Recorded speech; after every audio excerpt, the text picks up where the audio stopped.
Hoje pela manhã, durante a exposição do primeiro livro de Samuel, capítulo 6 e início do capítulo 7, eu fiz uma aplicação a respeito do que se faz geralmente nesse tempo de Natal, onde algumas igrejas deixam de lado a exposição do texto bíblico, a pregação da palavra, e passam a dar oportunidade para que haja uma encenação do nascimento de Cristo no momento em que a pregação deveria estar sendo anunciada ao povo de Deus.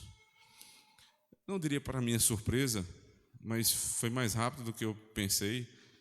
Assim que, depois do almoço, peguei o celular e fui dar uma rápida olhada na rede social.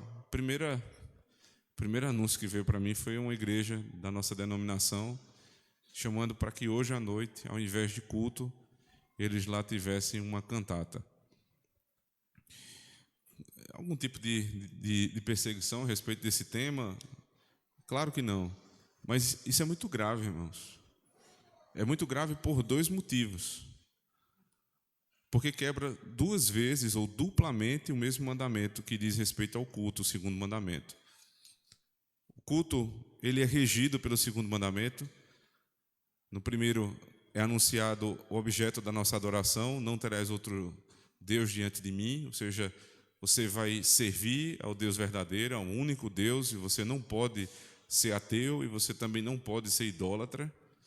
Então isso é claramente anunciado no primeiro mandamento, e o segundo mandamento trata a respeito da forma do culto.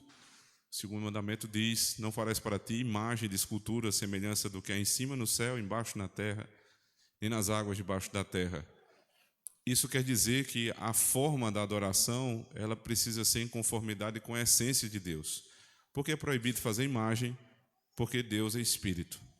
Nosso Senhor Jesus Cristo, quando está diante da mulher samaritana, em João capítulo 4, ele volta ao tema e diz: vocês adoram o que vocês não conhecem, nós adoramos o que nós conhecemos. Deus é Espírito e importa que os seus adoradores o adorem como Ele é, em espírito e em verdade, ou seja, não por imagens.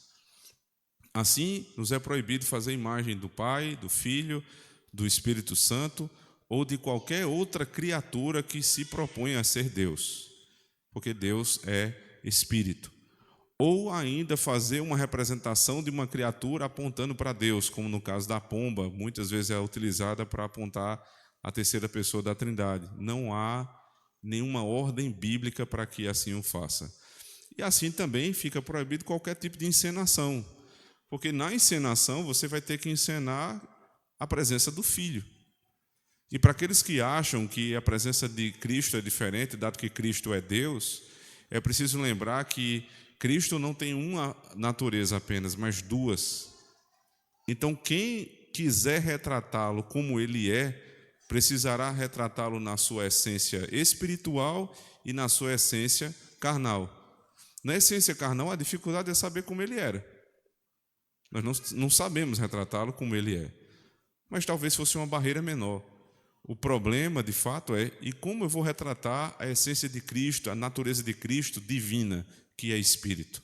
Não podendo retratar como ele é, porque ele é Espírito, e isto nos é proibido no segundo mandamento, nós não deveríamos fazer absolutamente nenhum tipo de encenação onde a segunda pessoa da Trindade estivesse presente.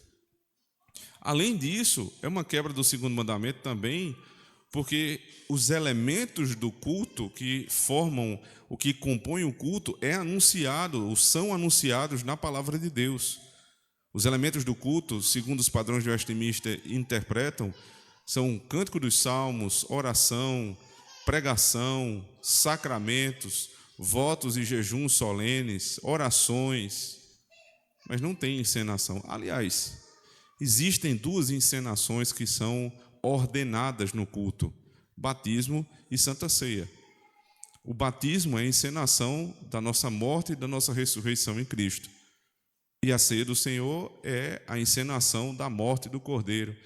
E ali é anunciado o Evangelho também de outra forma. Então, não é um problema com a encenação. Há um problema com a encenação que não foi ordenada. Porque estas duas ordenadas, elas não quebram o mandamento, percebe? Não há em momento nenhum uma representação de nenhuma das pessoas da Trindade.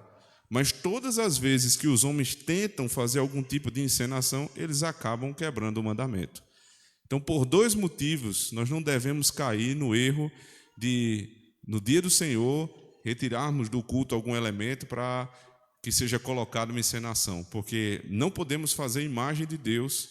Em segundo lugar, porque isso quebra a composição prescrita pelo próprio Deus para o culto divino. Assim, irmãos, nos mantemos firmes naquilo que os nossos pais nos ensinaram.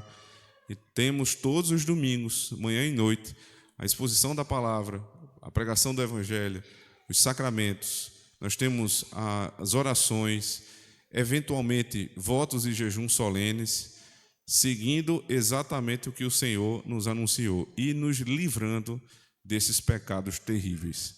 Há uma outra questão que eu quero abordar sobre esse tema, mas eu farei durante a pregação.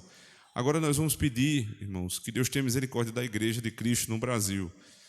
Nós vamos pedir porque estamos pactuados à Igreja do Nosso Senhor. E ainda que isso não aconteça na nossa congregação local, nós temos a obrigação de orar pela Igreja de Cristo como um todo, para que um dia nós tenhamos o prazer de saber que todas as denominações, todas as igrejas locais estão respeitando o culto ao Senhor em qualquer uma das épocas do ano, inclusive nesta época de fim de ano, quando se celebra o Natal.